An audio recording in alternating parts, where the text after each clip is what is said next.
Bonjour à tous et bienvenue sur ma chaîne Les Folies de Nani. On se retrouve pour une nouvelle vidéo qui fait suite en fait à la première vidéo que j'avais fait, que je vous remets juste ici, sur mon expérience Hermès en magasin. Et je vous avais dit que voilà, pour mes 40 ans, j'étais en pleine réflexion sur l'achat du sac de mes rêves, à savoir soit un sac Hermès, soit un sac Chanel. Donc on a déjà fait la vidéo, enfin j'ai déjà fait la vidéo Hermès, donc désormais je vous fais la vidéo Chanel. Donc voilà, c'est parti. Donc si ce n'est pas déjà fait, je vous invite à vous abonner à ma chaîne YouTube en cliquant sur s'abonner et en activant la petite cloche pour recevoir toutes les notifications.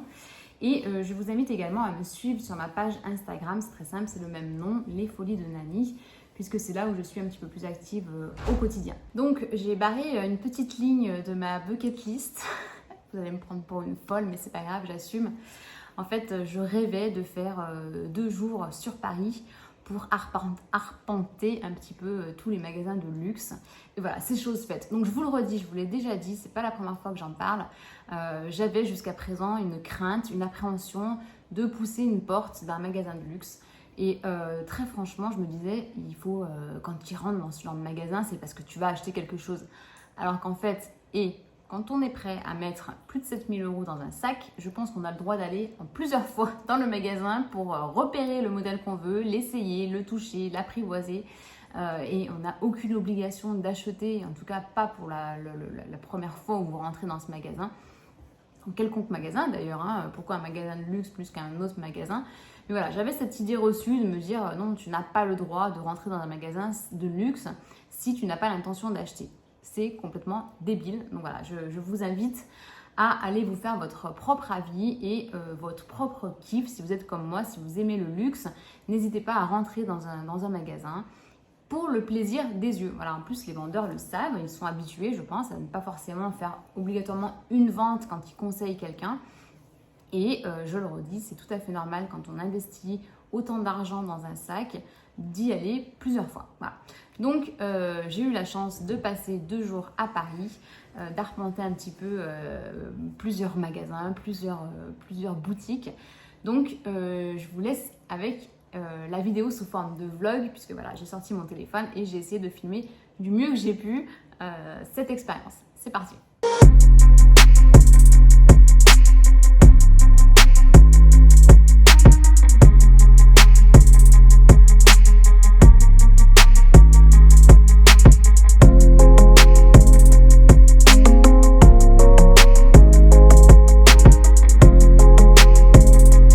C'est juste splendide, franchement, les galeries Lafayette parisiennes sont quand même très différentes de mes petites galeries Lafayette de Biarritz. Après, bon, on est sur une autre dimension, hein, mais voilà. Donc il y a un corner Chanel aux galeries Lafayette. Donc je voulais aller voir un petit peu l'expérience corner chez Chanel. Voilà. Je ne sais pas si je vais avoir le droit de filmer. Ouais, à savoir que je suis déjà venue ici il y a plusieurs mois et c'est encore le cas aujourd'hui. Donc il y a un stand de Louis Vuitton. Et il y a toujours la queue pour y aller. Je vous fais voir. Et en fait, c'est incroyable. Pour y accéder, je pense que vous devez attendre 2 à 3 heures ou un truc comme ça. C'est incroyable.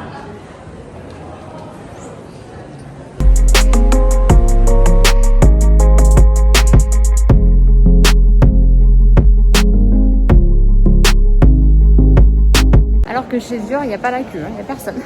Donc je vais pouvoir rentrer très facilement.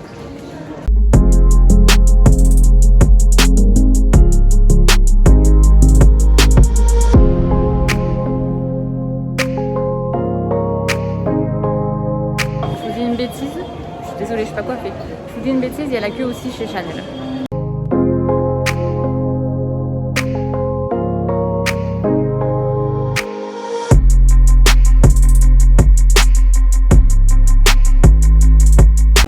Alors, est-ce que vous êtes fan Bottega Veneta ou pas? Moi, personnellement, c'est pas trop une marque qui me fait envie. J'étais curieuse d'en porter un pour voir le poids. Et en fait, ouais, c'est quand même clairement un petit peu lourd. On va pas se mentir. Mais c'est un très très beau cuir. Ils ont un stand un petit peu spécial en ce moment. Et c'est bien parce qu'on peut vraiment les toucher. Alors, il y a un autre modèle qui, par contre, je trouve très très beau, qui est juste là. Alors peut-être pas en vernis, mais oh, mais c'est pareil, c'est lourd. a mis quelque chose à l'intérieur pour qu'ils tiennent. Voilà. C'était celui-ci. D'accord. Ah oui, Alors c'est ça, mieux. c'est une exclusivité Galerie Lafayette. D'accord. Donc ce modèle est en exclusivité aux Galeries Lafayette. Et bon, c'est très léger. Ils sont très très bons. Après, bon, pas très pratique pour un modèle de tous les jours. Après être allé aux Galeries Lafayette, maintenant petit tour au printemps. Je me rappelais pas qu'aux Galeries Lafayette, il y avait autant de marques comme ça. Bon, j'ai pas fait la queue chez Chanel. Hein. Franchement, je suis pas non plus attendre 1 heure pour rentrer dans un corner. Je préfère faire la queue. Quitte à faire la queue, autant faire la queue pour rentrer dans un magasin. Allez, c'est reparti. Alors pareil, au printemps, c'est en fait exactement pareil qu'au Galeries Lafayette. Vous avez tous les stands de luxe. Donc il y a aussi un stand Chanel. Je suis juste hop, devant là. Et je sais pas s'il y a la queue ou pas. Après, Huggy et les bons tuyaux, je cherche toujours à savoir si quand vous avez la carte de fidélité, vous cumulez des points. Dites-moi en commentaire si vous savez. Par exemple, au Galeries Lafayette, avec la carte Galeries Lafayette, tous les 300 € dépensés, vous avez 10 € de bons d'achat. Est-ce que ça marche aussi sur les corners luxe? Je vous attends dans les coms. Ah, c'est le masque, c'est juste horrible. Bon, sortie du printemps.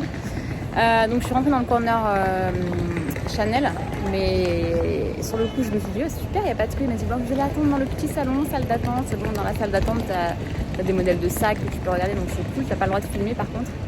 Et il y avait juste une personne devant moi, j'ai attendu 10 minutes et puis bon, comme je vous l'ai dit, je préfère faire l'expérience magasin que l'expérience dans un corner type printemps au Galeries Lafayette. Donc j'ai laissé ma place, j'ai fait une heureuse derrière moi. Voilà.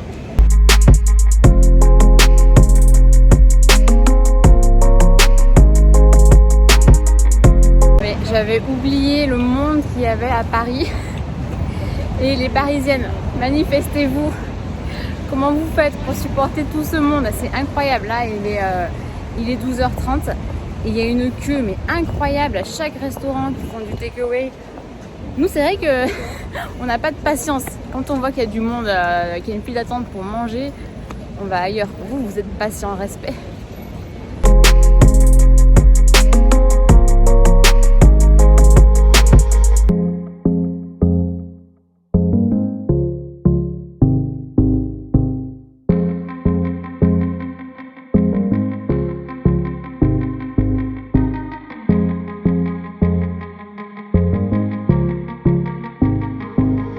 En marchant parce que j'ai pas trop le temps et en fait j'ai beaucoup de chance parce que j'arrive sur Paris la semaine où c'est la semaine Gold chez Sephora, donc allez, tant qu'à faire on va se taper le Sephora des Champs-Élysées là, parce que j'y suis jamais allée je crois, et vu que c'est les journées Gold, alors pour ceux qui connaissent pas, c'est quand tu as la carte de fidélité, tu dépenses beaucoup trop d'argent chez Sephora, tu as la carte Gold et tu as droit à 25% de remise sur tout le magasin, même ce qu'ils appellent les marques exclues, donc que vous retrouvez ailleurs, nulle part ailleurs que chez Sephora.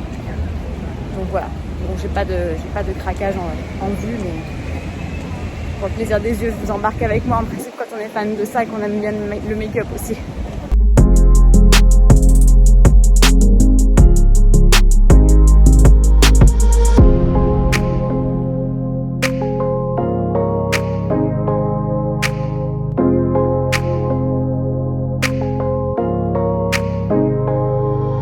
Alors certes, vous avez la queue dans les restaurants, mais par contre, vous avez quand même la chance d'avoir toutes les marques dans le Sephora des Champs, avec tous les testeurs du monde.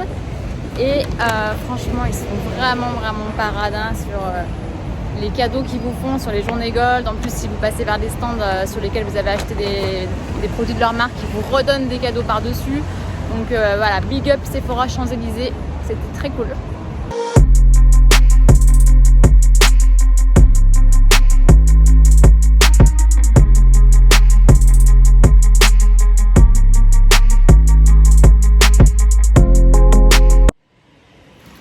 Donc ensuite est arrivé le moment tant attendu, c'est-à-dire que j'ai poussé la porte d'une belle boutique de chez Chanel et puis j'ai pu avoir accès au sac que je voulais tant voir. Je vous incruste des petites images. Pour tout tout premier lieu le Timeless, donc en petit modèle ou en moyen modèle, le Chanel 19 qui est également hyper canon, un modèle un petit peu atypique du Timeless qui était trop beau, la fameuse mallette avec les 4 sacs iconiques. Et j'ai pu me prendre en photo, enfin en tout cas c'est principalement le vendeur qui m'a pris en photo, qui a été hyper agréable pour voir ce petit bébé porté sur moi. Donc dites-moi en commentaire ce que vous en pensez. Mais voilà, clairement, je l'adore. Donc pour rappel, il s'agit du Timeless, donc c'est le sac classique de chez Chanel, en caviar noir, finition argentée, en taille moyenne. Voilà, donc c'est ce modèle que j'ai dans le viseur et aucun autre.